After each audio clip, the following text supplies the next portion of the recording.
सभी भक्तों को जय श्री राम। क्या भगवान शंकर के उस आदि परमहंस आदि योग योगेश्वर स्वरूप के बारे में जानते हैं जो अवधूत स्वरूप के द्वारा इस संसार को पता लगा था? आइए जानते हैं भगवान शंकर ने अवधूत स्वरूप क्यों लिया, उसके पीछे के क्या कारण थे। श्री महापुराण की एक कथा के अनुसार एक बार इंद्र और आदि देवताओं को अपनी शक्तियों पर, अपने पद पर बहुत ज्यादा घमंड हो गया था। उस घमंड को तोड़ने के लिए भगवान शंकर ने अवधूत स्वरूप का रूप लिया था, अवतार लिया था। इंद्र और अन्य देवता एक बार भगवान शंकर के दर्शन करने के लिए कैलाश की तरफ निकले तो भगवान शंकर ने एक भिक्षु का रूप धारण किया, जिसने अपने पूरे शरीर पर भस्म लगाई हुई थी और वह नग्न अवस्था में था, उसके ऊपर कोई भी वस्त्र नहीं था।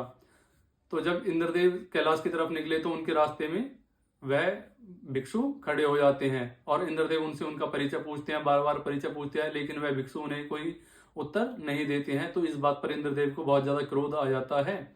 तो इंद्रदेव अपने वज्र का उन पर प्रहार करने की कोशिश करते हैं। जैसे इंद्रदेव अपना वज्र निकालते हैं तो भगवान शंकर अपनी शक्ति से उनका हाथ वहीं रोक देते हैं और बहुत ज्यादा क्रोध भगवान शंकर को आ जाता है।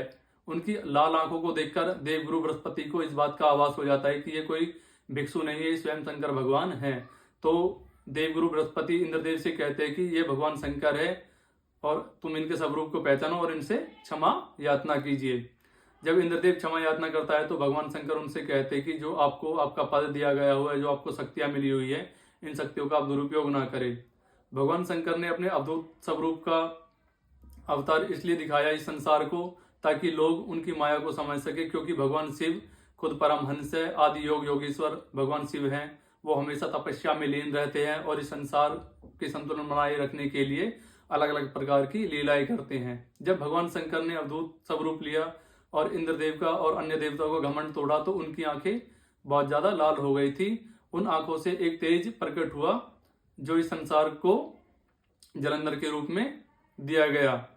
जब उनके नेत्रों से वह तेज निकलकर बाहर जा रहा था तो भगवान शंकर ने उसे समुद्र के जल में स्थापित कर दिया।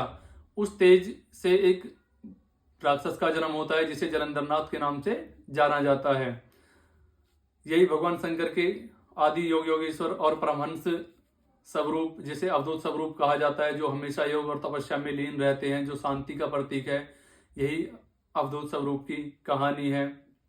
अवधूत स्वरूप हमें इस प्रकार की शिक्षा देता है, इस बात की शिक्षा देता है कि हमें सांसारिक मोह मायाओं को त्याग कर देना चाहिए, वैराग्य को धारण कर लेना चाहिए और उस परम सच्चिदानंद भगवान श्री शंकर नारायण के चरणों में अपने ध्यान केंद्रित करना चाहिए, क्योंकि वही एक मुक्ति का और मोक्ष का मार्ग है।